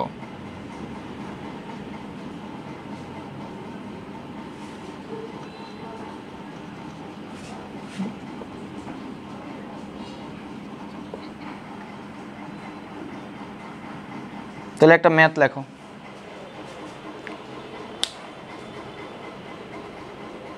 একটা ম্যাথ লেখো, এটা লেখা হয়েছে নর্মাল, তো এগুলো ইজি ব্যাপার, এগুলো 9, 10-এও আমরা এগুলো দেখছিলাম। মুছে বলবো? আচ্ছা কৌণিক কম্পাঙ্ক ওমেগা সমান সমান √k/m, এটা লিখো। তাহলে একটা ম্যাথ লেখো। আমি কি কোশ্চেন আছে লেখো, সরল সন্ধিত গতিতে চলমান একটি বস্তুর বিস্তার, সরল সন্ধিত গতিতে চলমান একটি কণার বা একটি বস্তুর বিস্তার 0.01 মিটার। আচ্ছা, তারপরে বলছে কম্পাঙ্ক 12 হার্টজ। কম্পাঙ্ক 12 হার্টজ। তারপর বলছে যখন সরণ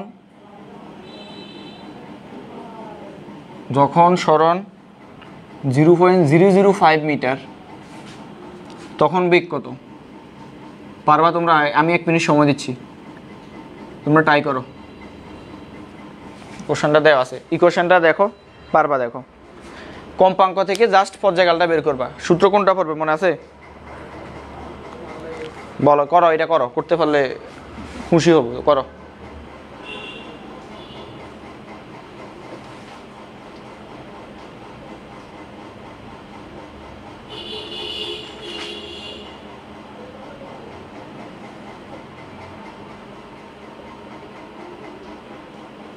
পারবা? এটা কি বলছে বলো তো, কি আমি করে দেওয়া লাগবে?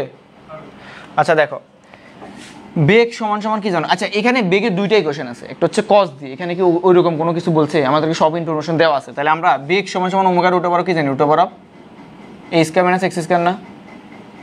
তাহলে এখন দেখো আমাদের কি কি দেওয়া আছে। সরল সন্ধিত গতিতে চলমান একটি বস্তুর বিস্তার এত, তাহলে এর মান দেওয়া আছে না? এর মান কত? 0.01 মিটার না? তারপরে কম্পাঙ্ক এফ দেওয়া আছে না? 12 হার্টজ। তো কম্পাঙ্ক যদি এফ দেওয়া থাকে, পর্যায়কাল কত? 1/12 না? হ্যাঁ কি না? এত সেকেন্ড। তারপরে সরণ যখন এত, অর্থাৎ এক্স এর মান যখন 0.005 মিটার, তখন তোমাকে বলছে বেগের মান কত। তাহলে বেগ সমান তুমি এটা জানো। এখন ওমেগার ভ্যালু কি সরাসরি বলে দেওয়া আছে? না, দরকার নেই ওমেগার ভ্যালু সরাসরি। তাহলে আমরা ওমেগার সমান সমান কি জানি? 2/5 জানি না? এর মানও জানি, এক্স এর মানও জানি, সবগুলো ভ্যালু ইনপুট করো, শেষ। টির মান 1/12, এই যে। তারপরে রুট ওভার অফ এর মান কত? 0.01 মিটার। আর এখানে হচ্ছে 0। আমার কাছে ক্যালকুলেটার নাই, তোমরা বাসায় এটা করে নিবা। তাহলে আমি ধরো খালি ঘর মিটার পার সেকেন্ড।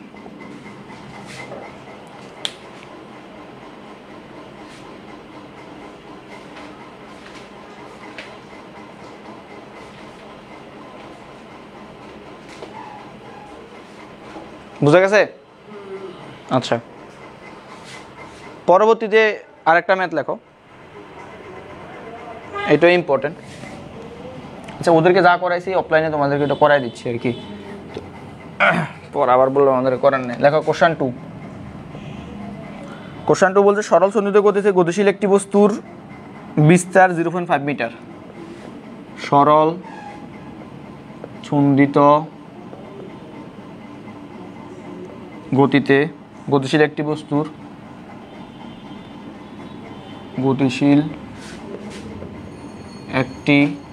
সরল সন্ধিত গতিতে গতিশীল একটি বস্তুর বিস্তার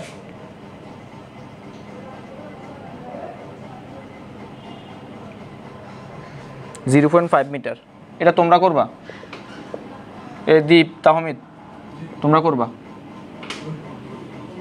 দোলনকাল 2 সেকেন্ড এবং বেগ 1.11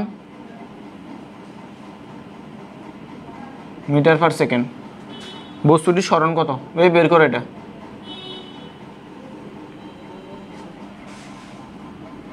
সরণ কত? খুবই সহজ, এখানে সবগুলো ভ্যালু দেওয়া আছে, তুমি জাস্ট বের করবা।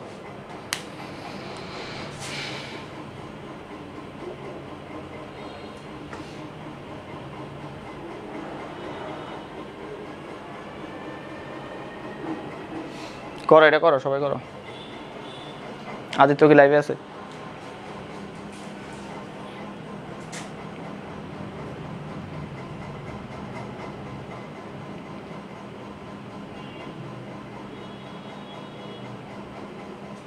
পারবা এটা? তাহলে আগে কি কি দেওয়া আছে এটা একটু দেখো, কি দেওয়া আছে। বিস্তার এ দেওয়া আছে 0.5 মিটার, তারপর দোলনকাল টি দেওয়া আছে 2 সেকেন্ড, তারপর বেগ বি দেওয়া আছে 1.11 মিটার পার সেকেন্ড, বস্তুটির স্মরণ এক্স আছে। তাহলে লেখা তো এক্স সমান সমান কত, বি সমান সমান কত, omega root over of a square minus x square. তো বি এর মান বসাও, বি এর মান কত 1.11, ওমেগা সমান 2π/t root over of a square minus x square.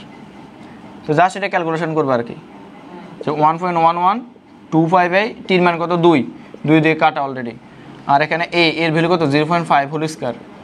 তাহলে এইখান থেকে অজ্ঞাত আসে শুধু কি এক্স না, পারবা না এটা? আচ্ছা, ঢাকা বিশ্ববিদ্যালয়ে আসা একটা কোশ্চেন লেখো, কোশ্চেন 3। হ্যাঁ না এটা নো, পরেরটা এখন বলতেছে যেটা এটা। না না, সরল স্পন্দন গতিকে বৃত্তাকার গতিতে তুলনা করছি। ওই যে যখন এখানে আছে এখানে, যখন এখানে গেছে এদিকে উঠছে, তখন এখানে আসছে তখন আবার এদিকে নামেছি। না না না। তাহলে আরেকটা কোশ্চেন লেখো, যে একটি বস্তু এ বিস্তারে সরল সন্ধিত গতিতে স্পন্দিত হচ্ছে। একটি বস্তু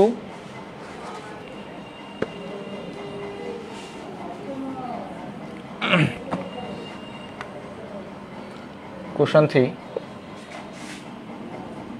একটি বস্তু এ বিস্তারে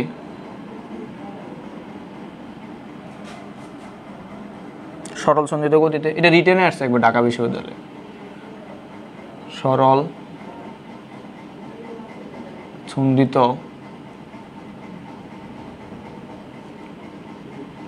সন্ধিত গতিতে স্পন্দিত হচ্ছে।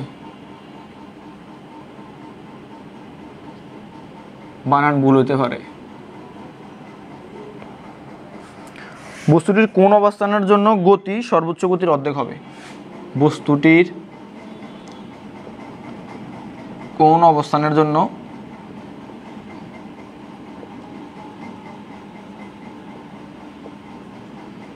গতি সর্বোচ্চ গতির অর্ধেক হবে, মানে সর্বোচ্চ বেগ আর কি, গতির অর্ধেক হবে। দেখি তোমরা এই কোশ্চেনটা লিখে একটু ট্রাই করো। গতির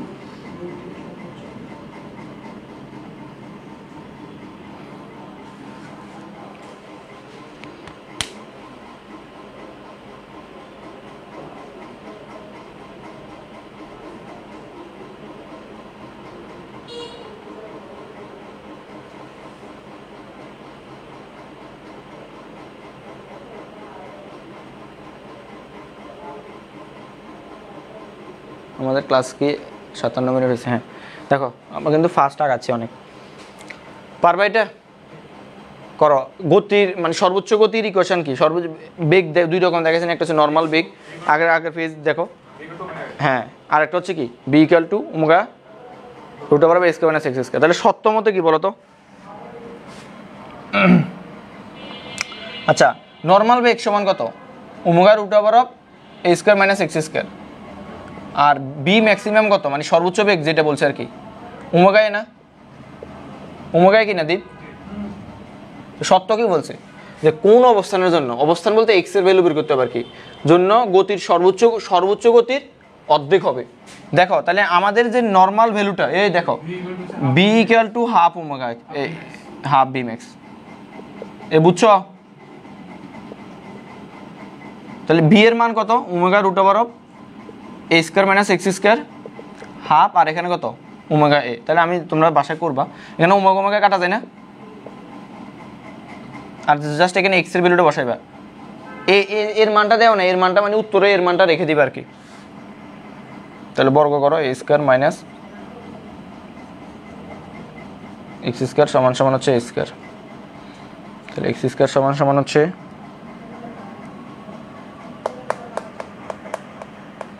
আচ্ছা এখানে 4 আছে, তাহলে এই আকারে রাখি দিবে আর কি। বলো এই আকারে রাখি দিলে কত আসে? এই যে a square plus a square by কত 4 সমান সমান এক্স স্কয়ার। তারপরে এখানে বড় করলে কত আসে 4, আর এখানে কত 4 আর আগে কত? আচ্ছা এখানে মাইনাস, আচ্ছা এটা মাইনাস হবে, তাহলে এখানে কত 3 না, 3a² না, তাহলে x সমান সমান কত √3/2a, এটা आंसर। ঠিক আছে, ইকুয়েশনগুলো জানলে এগুলো ইজি, কোনো ব্যাপার না। হ্যাঁ ঠিক আছে, বাসা যায় এগুলো দেখবা। তারপরে আচ্ছা দশা দশাপার্থক্য সম্পর্কে আমরা একটু বলি, শুনো দশা দশাপার্থক্য সম্পর্কে একটু বলি, এটা তরঙ্গতে আমরা ভালোভাবে দেখবো। এই বইতে হালকা কিছু লেখা আছে, আমি এমনি বেসিকটা বলি। ধরো দেখো আমি একটা এক্সাম্পল দিয়ে এটা বুঝাই আর কি, এটা লেখার মতো কিছু নেই। ধরো এটা হচ্ছে সাইন, আচ্ছা সাইন আর কজের, তোমাকে একটা প্রশ্ন বললো, সাইন ও কজের দশাপার্থক্য কত?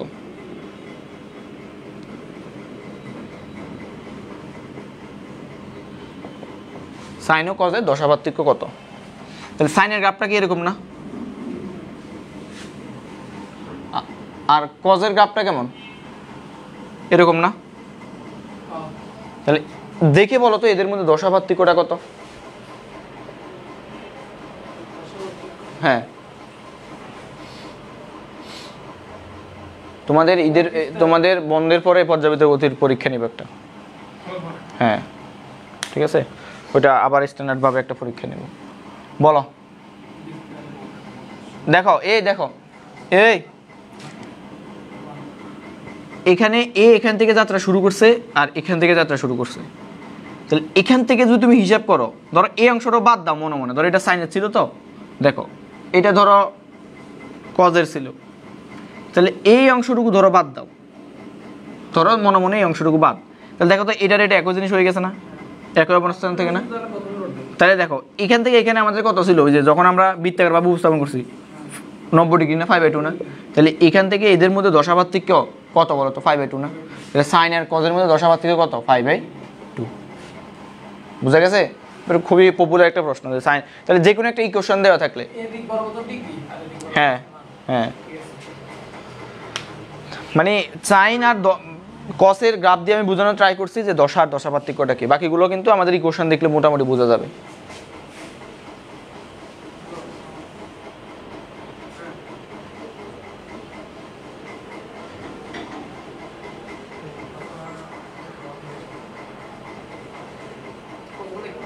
আমাদের আরো 1 ঘন্টা লাগবে, 1 ঘন্টা লাগবে।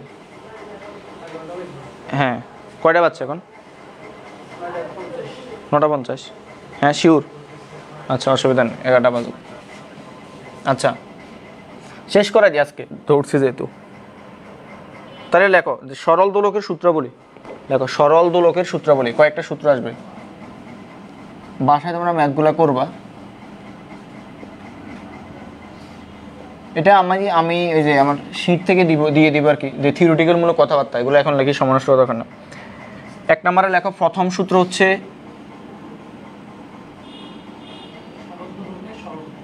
সরল দোলকের সূত্র বলি, 4টা সূত্র আছে, এটাকে বলা হয় সমকাল সূত্র।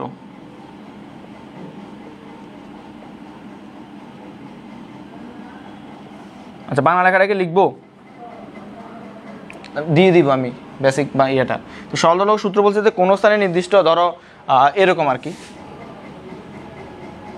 দেখো এটা আমাদের সময় বোর্ড পরীক্ষা আসছে, এখানের মধ্যে এদের মধ্যে যদি 60 ডিগ্রি কম বা 60 ডিগ্রির মধ্যে সীমাবদ্ধ থাকে, তখন এখান থেকে এখানে যাইতে যে সময়টা আর এখান থেকে এখানে যাইতে মোট সময়টা কি সমান হবে। বাট কোন যদি, এটা একটা সত্য যে কোন যদি 60 ডিগ্রির উপরে নিচে হয় তাহলে কিন্তু হবে না, নিচে হলে হবে, বাট উপরে গেলে আর সরল দোলকের মতো কাজ করবে না। এটা হচ্ছে 60 ডিগ্রি, এইটাকে বলা হয় সমকাল সূত্র। তো এটা একটু বাংলা লেখা আছে। তারপরে 2 নম্বর সূত্র হচ্ছে, 2 নম্বর সূত্রকে বলে আমাদের দ্বিতীয় সূত্র, বা এটাকে বলা দৈর্ঘ্যের সূত্র। তোমরা এইভাবে লিখে নাও, দৈর্ঘ্যের সূত্র। দৈর্ঘ্যের সূত্র হচ্ছে টি সমানুপাতিক √L when g constant।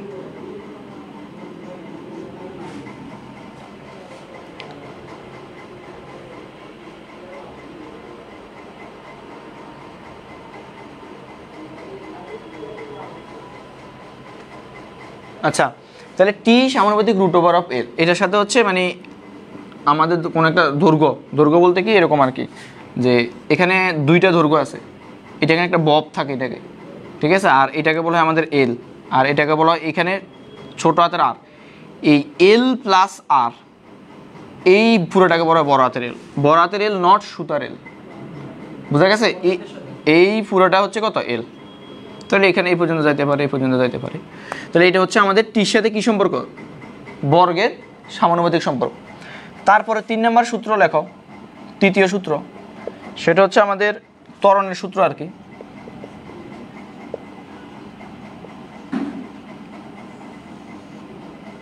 আচ্ছা, ত্বরণের সূত্র হচ্ছে টি সমানুপাতিক রুট ওভার অফ কত বলো?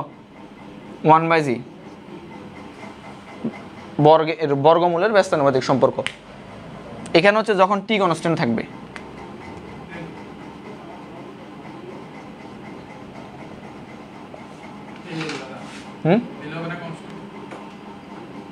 সরি হ্যাঁ এল এল।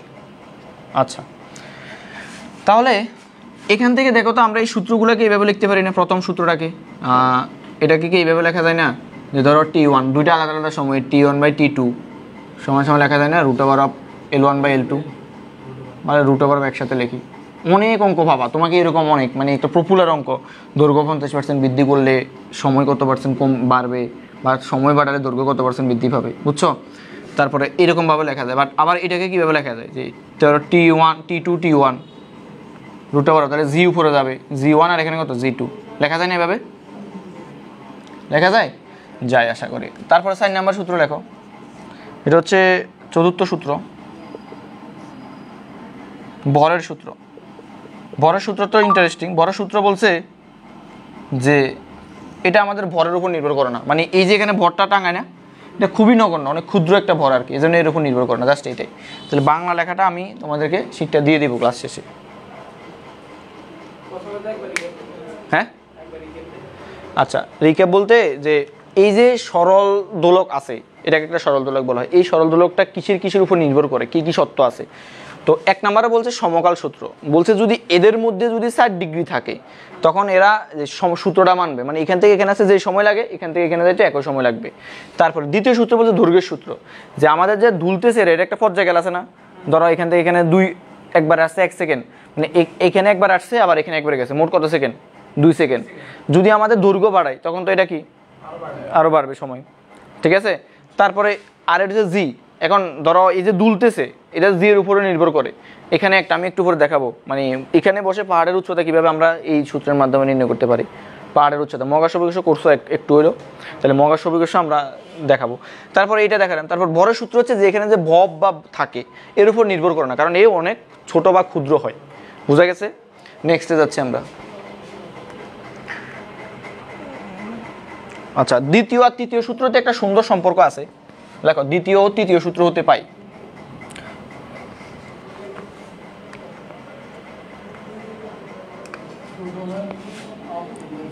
হ্যাঁ, দ্বিতীয় ও তোমাদের তো সবই ক্লিয়ার করে দিচ্ছি, আমি বলছিলাম না ওয়ান শট, এটাতে ফুল টু ফুল শট হয়ে যেতেছে। আচ্ছা, আমি আসলে ধরো নর্মাল খুবই শর্টকাটে ফটানোর মতো এটা একটা কিছু না বুঝাইলে আরেকটাতে গেলে মানে নিজের কাছে দ্বিধাবোধ লাগে আর কি। দ্বিতীয় তৃতীয় সূত্র, দ্বিতীয় তৃতীয় সূত্র কী পাই? দ্বিতীয় সূত্র কী পাই? টি সমান সমান, আমাদের কি খারাপ লাগতেছে? আচ্ছা, টি সমান আমাদের রুট ওভার কত? একটু 1 মিনিট, 1/, কত জি, একটু কষ্ট করো। তাহলে এই দুইটাকে আমরা কম্বাইন করে লিখতে পারি না, রুট ওভার অফ L/G লিখতে পারি কিনা? তাহলে টিকে যখন আমরা সমানুপাতিকটা ঘুরাই তখন আমরা কি পাই? 2 পাই, আর এখানে কত? Root over of L/G। এই যে এইটা হচ্ছে আমাদের একটা মহা গুরুত্বপূর্ণ সূত্র, লিখে নাও তাড়াতাড়ি।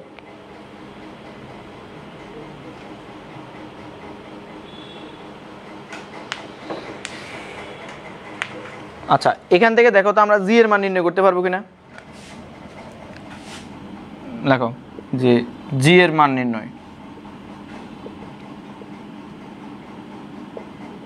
তাহলে উভয়কে আমরা বর্গ করব। দেখো যে এই সমীকরণটাকে টি সমান সমান 2 পাই রুট ওভার অফ L/G, তাহলে উভয়কে বর্গ করলে টি স্কোয়ার, আর এখানে যে 4 পাই স্কোয়ার, আর এখানে কত? এটা কত? এল যায় কত? জি। তাহলে জি সমান সমান কি লেখা যায়? 4 pi square l by t square না, দেখো শেষ। আচ্ছা এখানে ম্যাথ আর করালাম না আমরা, এরপর গ্রাফে যাই, তারপর পাহাড়ের উচ্চতা, তারপর দোলন। আমরা কি আরেকটা ক্লাস নিব নাকি এখানে রাখবো? আর 1 ঘন্টা লাগবে, কিন্তু তোমাদের ইচ্ছের উপর নির্ভর করে। তোমরা যদি চাও তাহলে আর একটা ক্লাস দিব, নাহলে এখানে রাখবো। হ্যাঁ আরেকটা নাকি আজকে শেষ করে দিব?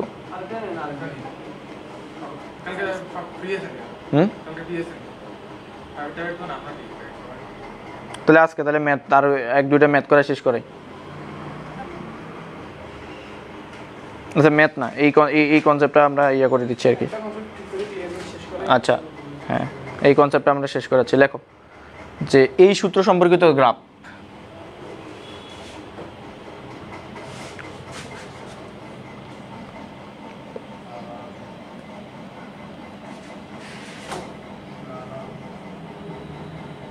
লেখো যে টি কনসেপ্টটা দাও এরকম যে টি সমান সমান 2 পাই √L/G সম্পর্কিত গ্রাফ।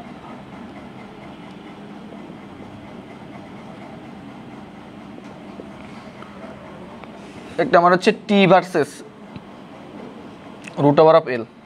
আচ্ছা তাহলে আমরা যদি ওকে বড় করি, এখানে টি স্কয়ার সমানুপাতিক √L লেখা যায় না? তো এখানে টিটাকে কি ধরবো বলো তো? ওয়াই ধরো। ওয়াই দিলে এখানে ওয়াই স্কয়ার সমানুপাতিক, আর এখানে কত? এলটাকে এক্স ধরো, তাহলে এক্স। তাহলে গ্রাফটা কেমন হবে? এটা হচ্ছে ওয়াই টি আর এটা হচ্ছে কত? এল। গ্রাফটা কেমন হবে বলো তো? এটা একটা পরাবৃত্ত না? দেখো তো ওয়াই স্কয়ার এক্স বলছিলাম, এটাকে যদি ওয়াই স্কয়ার এখানে সমানুপাতিক উঠাইলে এম এক্স, এটা জাস্ট একটা কিসের সূত্র? পরাবৃত্ত। এখন এখানে সিঙ্গেল কে মানে ওয়াইয়ের উপর স্কয়ার নাকি এক্সের উপর স্কয়ার? এই তাহলে সিঙ্গেল কে এক্স না? তাহলে যে সিঙ্গেল সে হাঁ করে থাকে, মানে এক্সের দিকে হাঁ করে থাকবে। বুঝা গেছে না? এটা আর কি। তারপর 2 নম্বর গ্রাফটা দেখো, এটা হচ্ছে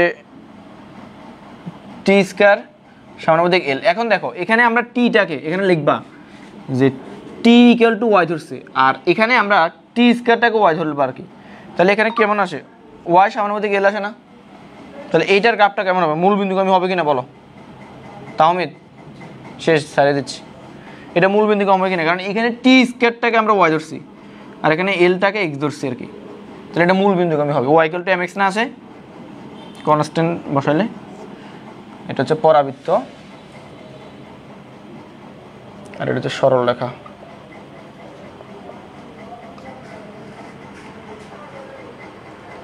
তাহলে আর একটা গ্রাফ তারপরে আমাদের প্রায় শেষ।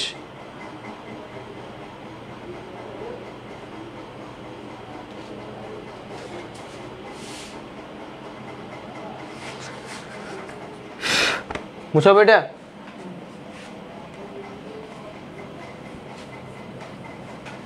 তারপর 3 নম্বর গ্রাফটা লেখো যে টি সমানুপাতিক √1/g। এটা অনেকভাবে করা যায়। তো এখানে টি স্কয়ার নাও আর এখানে 1/g আসে, তাহলে এখানে টি স্কয়ারটাকে ওয়াই ধরো আর কি। তাহলে ওয়াই সমানুপাতিক 1/g 1/x। তাহলে লিখবে যে টি স্কয়ার ইকুয়াল টু আমরা ওয়াই ধরছি। তাহলে এটা কি আছে? একটা ব্যস্তানুপাতিক সম্পর্ক না? তাহলে এইবার আবার যদি টি ধরো, এবার আবার যদি জি ধরো, দেখো এইভাবে নামে আসবে না গ্রাফটা? এটা তো আমরা অসংখ্যবার দেখানো শেষ। এই যে এরকম। আচ্ছা এটার উপর একটা কনসেপ্ট আছে পাহাড়ের উচ্চতা নির্ণয়। এটা কি দেখা দিব? পাহাড়ের উচ্চতা নির্ণয় এই কনসেপ্টের সাথে মিলে আর কি। টি জি টি সমান 2 √L/G। 5 থেকে 6 মিনিট লাগবে। আচ্ছা না, এটা আজকে পর্যন্ত থাকুক তাহলে। এগুলো বাসায় ভালো করে দেখো। তো লাইভে যারা ছিল কিংবা ক্লাসটা পরবর্তী যারা দেখবা, আশা করি মনোযোগ দিয়ে দেখবা। আমরা মানে আমার এখন স্পিড আছে শেষ করার মতো, বাট স্টুডেন্টের যারা সামনে আছে ওদের স্পিড নাই। তো আমরা আরেকটা ক্লাস নিব, আরেকটা ক্লাস নিয়ে আমরা এই অধ্যায় শেষ করে দেবো। এই অধ্যায় আমাদের 60% পড়াশোনা শেষ, আর হচ্ছে আমাদের 40% আছে। এই ক্লাসটা 25 ব্যাচ অবশ্যই দেখতে পারবা, আর 26 ব্যাচেরও দেখতে পারবা। আমি একবারে বেসিক থেকে দেখানো ট্রাই করেছি। ম্যাথ কিছুটা কম করানো হয়েছে, বাট কম না, কমই করানো হয়েছে ম্যাথ। আমরা ট্রাই করব যে পরবর্তী ক্লাসে কনসেপ্টগুলো তাড়াতাড়ি শেষ করে ম্যাথ করানোর জন্য আর কি। তো আমার কথা মনে হয় এতক্ষণ শোনা যায়নি। তো সে পর্যন্ত সবাই ভালো থাকো, সুস্থ থাকো। এতক্ষণ যারা ক্লাসটা করছো সবাইকে ধন্যবাদ।